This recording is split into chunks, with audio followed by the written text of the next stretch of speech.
This is Ian with Sterilizer Autoclave Solutions. Today we are going to be going over the annual preventative maintenance kit for the EZ11 Plus. Inside this kit we have the door gasket. The door gasket is an annual preventative maintenance part.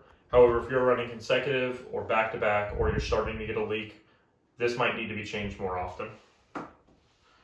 This kit also comes with a single Chamber Bright tablet. Now be sure when you are using the Chamber Bright, you are selecting the Chamber Bright cycle on the unit.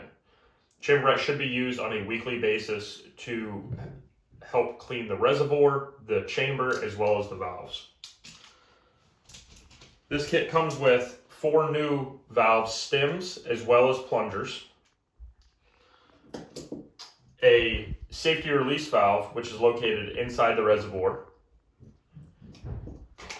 and a new HEPA filter. The HEPA filter is what cleans the air going into the unit during your drying cycle.